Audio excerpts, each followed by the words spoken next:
Quisiera pensar en esta hora que al concluir mi segunda participación acá y en la dinámica que estamos tan agradable y tan orgánica y tan bonita de compartir en este marco sin presiones, sin ningún tipo a ver, de protocolo humano donde usted se sienta que no puede decir todo lo que yo dije aquí. Al concluir, yo quisiera abrir un espacio para algunas preguntas de lo que hablamos en la primera enseñanza y en esta segunda. Y si no hay ninguna, entonces orar con ustedes y de esta manera poder orar para que Dios siga trayendo una gestión poderosa en nuestro entendimiento, para que podamos seguir edificando generaciones y volver a ese fundamento del cual nunca debimos de haber salido, que es Cristo, ahora no fuera, sino en nosotros, la esperanza de gloria. Abro este espacio por un instante y si es del tema de lo que estamos hablando, me gustaría que ahí donde está usted pudiera sentirse en la libertad. Creo que la pastora Lenín no tiene ningún inconveniente con eso, ¿verdad? Libre. Por eso no la mire tanto a ella y diga si la tiene. Estoy viendo como que estamos ahí, ¿verdad? Así que bueno, puede ser que se me quedara algo, así que yo quisiera estar seguro de que lo comprendimos. Por favor, pastora, y se lo hago un comentario de eso. Quisiera que me especificara, cuando usted habla de la mujer, ¿usted se habla de una mujer salva en Cristo o usted habla de la iglesia? Quiero, como usted mencionó, la mujer, y la iglesia sabemos que es la portadora de la simiente de Cristo y solamente una iglesia alineada a los propósitos eternos, al diseño eterno puede formar, engendrar los hijos por medio de la doctrina de Cristo. Pero cuando usted mencionaba la mujer, ¿a qué usted específicamente se refiere? Más que una pregunta, un aclarando, un puntual. Típico característico de My Sister, Gisela Bogart. Bueno, me refiero específicamente a la iglesia que ha sido redimida en su mentalidad y pensamiento. Porque la iglesia tradicional es estéril, no pare, cría hijos ajenos, no engendra. Estoy hablando de una iglesia con un entendimiento y una mentalidad renovada. Y si no engendrara, y si engendrara y yo estoy equivocado, pregúnteme por qué hay pastores que tienen necesidad de estar robando tantas ovejas. Porque cuando tú no engendras, crías. Hermano, allá hay aire. Son palabras típicas del diccionario típico del Evangelio. Y tú dirás, wow, ¿y por qué será que te preocupa de que si yo tengo calor? No, no es calor, es que aquí hay, allá no. Hermano, allá tienen fuegos artificiales cuando tocan la batería. Aquí sí. Hermanos, allá no hacen esto o el otro. Y a la larga usted está literalmente criando hijos que no engendró. Mire, yo le voy a decir una experiencia que he tenido. Usted no se imagina cuando uno va por las naciones o los lugares predicando cuánta gente se le acerca, que si cobertura, que si el manto, que si lo que sea. Y yo he aprendido en estos añitos que yo estoy hasta buscando a quién donarle a alguna gente que tengo conectada a mi vida. Se lo digo con toda honestidad. Llamé a uno en estos días y le dije lo siguiente. Le dije, hermano, yo estoy loco por encontrar un apóstol amigo mío con quien tú te sientes identificado para entregarte con todo y documentos. Me dijo, mi padre, digo yo, pero no haces lo que yo digo. O no es así que dice Jesús en la Biblia. Y la escritura. Yo estoy así en este momento de mi vida. ¿Usted sabe por qué? Porque aprendí. Usted se enferma, se deteriora y se muere cuando trata de arreglar lo que no tiene vínculo. Y la vida que tengo la quiero gastar en el propósito, no en el despropósito. Así que si usted tiene algún apóstol ahí, amigo, que tenga carencia de 2 o 3, se lo envío. No son muchos, créanme, pero hay algunos que sí se los quiero enviar. Solo que le diga que no se aceptan. quede con ellos. Eso no lo saque de contexto. El punto es que yo no hago nada. ¿Qué hace usted con corregir un niño criado? Que el día que usted lo está corrigiendo, le está diciendo eso, lo que hace es que te va a sacar una cosa y te va a agredir porque va a decir, pero usted no tiene nada que por qué hablarme de eso. Entonces, pues entrégalo desde ahora para que lo críe su papá o su mamá. Ayúdale a buscarlo. Pero no ande sacando de familias a los que tienen identidad y propósito. Porque eso altera el orden del cuerpo y distorsiona la mentalidad de lo que es la familia de Dios en la tierra. Entonces estamos hablando de la iglesia con una mentalidad redimida, que tiene identidad y que como en lo natural sería un uso contra naturaleza que la mujer engendre, esto solamente aplica a la iglesia operando en el contexto espiritual. Gracias por el aclarando. Por favor. Ahora le tengo que ser responsable para haber hablado y comunicado todo el propósito. Que usted encube o engendre no le va a quitar los dolores como quiera. Así que total, el proceso hay que vivirlo. Sí, usted hablaba de algunas características que debe tener la iglesia para engendrar hijos, la comunicación como vínculo, es decir, un modelo. Entonces mi pregunta es, ¿existe la posibilidad de que una iglesia engendre hijos de forma? ¿Cómo lo hace? ¿Qué consecuencias tendría? Bueno, lo primero que tiene que suceder es que hay que analizar. Cuando hay una deformidad, puede ser por varios factores. Una deformidad puede venir por una... ¿Cómo lo explico? Una deformidad puede venir por una incompatibilidad entre la simiente y el vientre que incuba. Mire, esto es tan serio que lo que yo más he visto en este tiempo es gente hablando de renovación cuando solo han cambiado el lenguaje, pero siguen siendo los mismos religiosos tradicionales. Entonces tú tomas una palabra fresca de gracia y la pones en un vientre que está caducado y como resultado vas a nacer un fenómeno. Y puede ser que en vez de un cuerpo generes un monstruo. ¿Por qué le llamo así? Porque un cuerpo se caracteriza porque tiene una sola cabeza. Cristo, y en este caso el que les representa. Un monstruo se caracteriza porque tiene como 7 cabezas, ¿verdad? Hablaba con un pastor amigo en esos días y me decía lo siguiente, y voy a su pregunta ahora. Decía, pastor, me llegó el fenómeno más raro allá. Digo, ¿cuál? Dice, llegó una hermana y me dijo, yo he pasado por 15 ministerios, pero Dios me trajo aquí. Y cuando un pastor oye esto, tiembla de los pies a la cabeza y no de la presencia. He pasado de 10 a 15 iglesias con una cuenta mala, ¿ves? Porque el que ha pasado así nunca cuenta bien a su favor, ¿no? Y le dice, ¿y por qué, hermana? Dice, porque nadie entiende mi don. Y dice, ¿cuál es el don que usted tiene? Yo tengo el don de presidir, yo tengo el don de mando y el de dirigir. Yo me siento que Dios me dio una gracia para dirigir todo. Le digo a mi amigo, ¿y qué hiciste? Dice, casi me puse a llorar. Entonces usted está hablando de eso. Cuando uno produce hijos con deformidad, puede ser varios factores. Puede ser la mezcla de la simiente. Usted sabe que antes aquí se usaba en Dominicana y en algunos países, las familias muy adineradas casaban hijos de primos con primos para preservar la herencia, ¿verdad?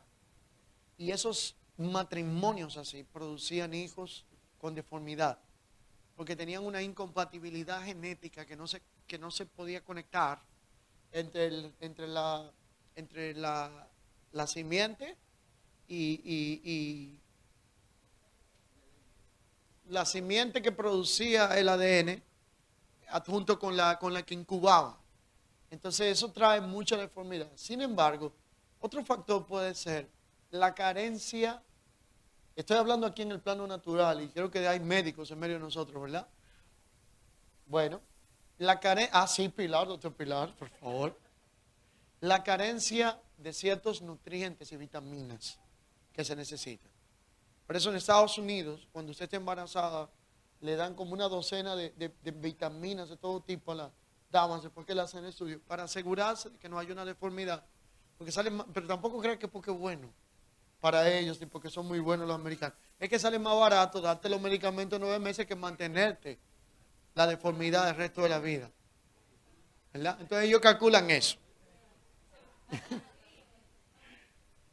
Entonces, nosotros cuando analizamos la realidad presente, nos damos cuenta que en teoría estamos muy bien. Aquí todo el mundo conoce a Cristo de punta a punta.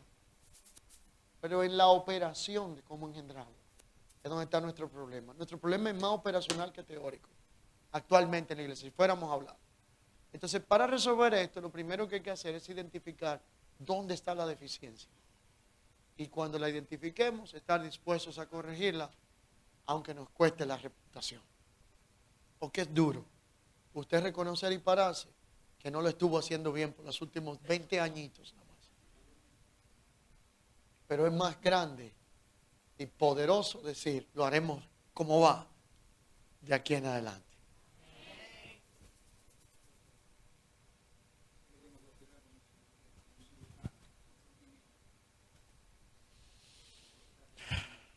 Hay que cortar.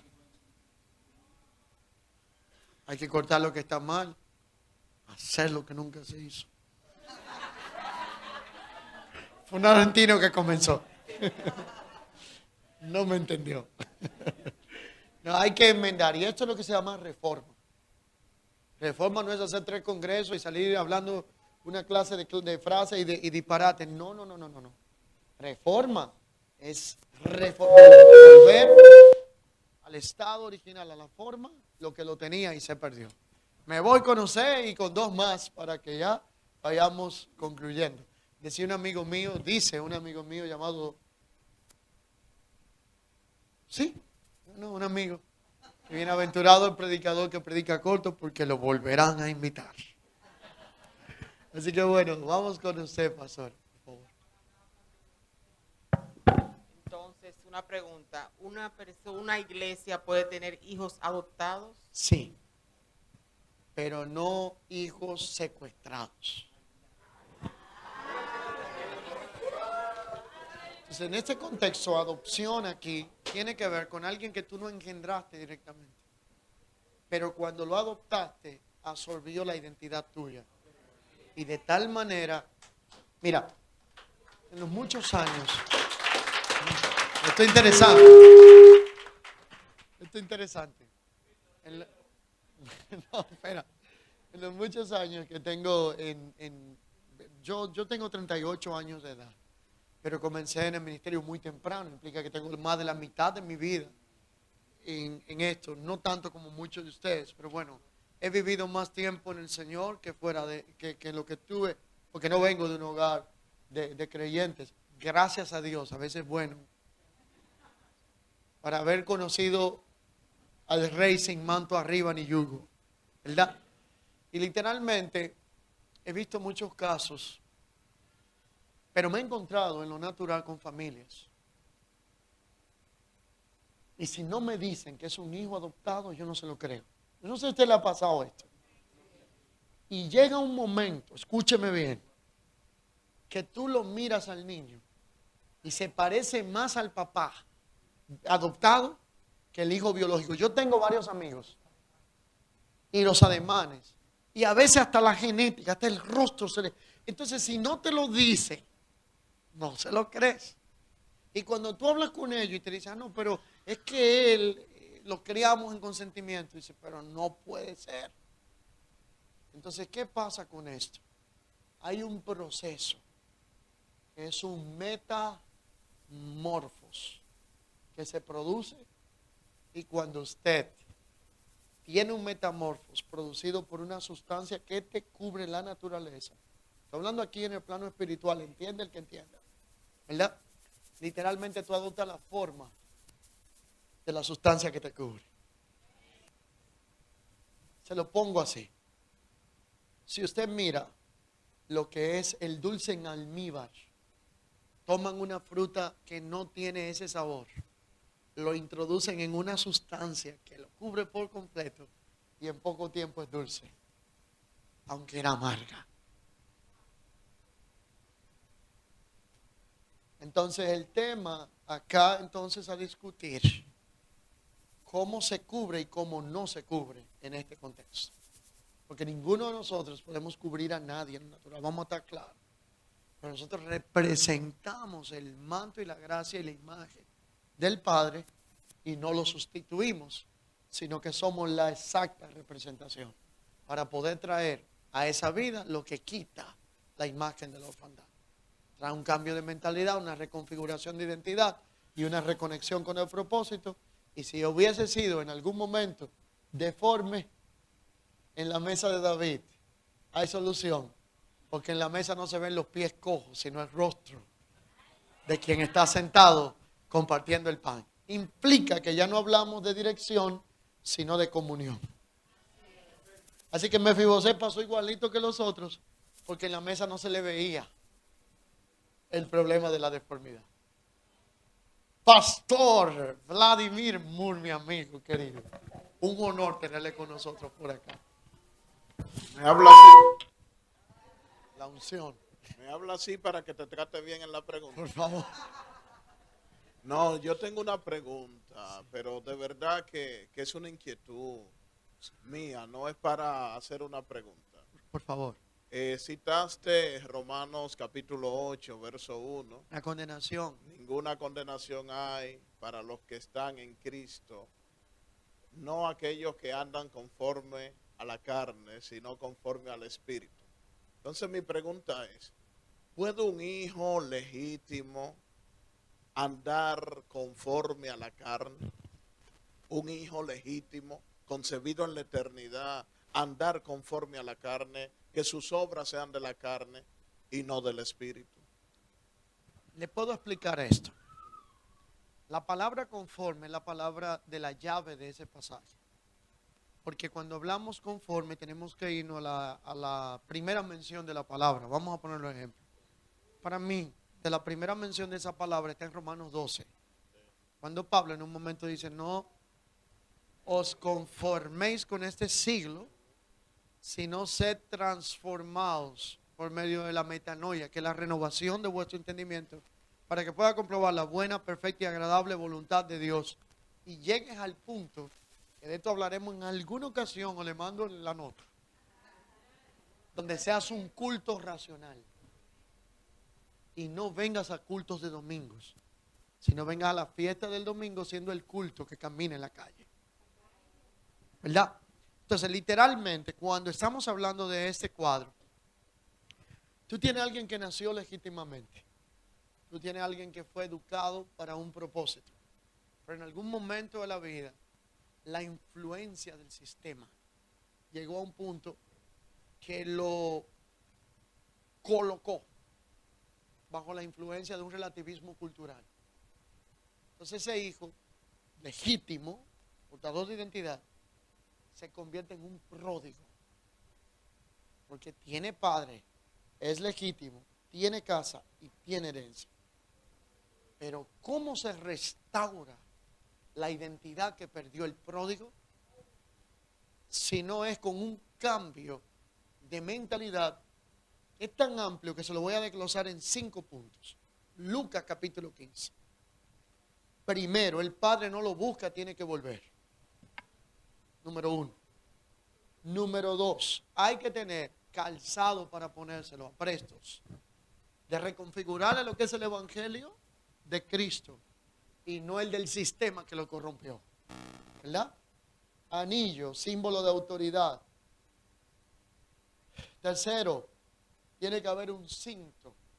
Es aquello que trae balance en un cuerpo justo en el punto medio, para que puedas entender la cultura y el propósito de la familia donde tú has sido conectado y donde naciste. Pero cuando ese hijo vuelve y se reconfigura todo esto, van a cambiar las operaciones del hijo.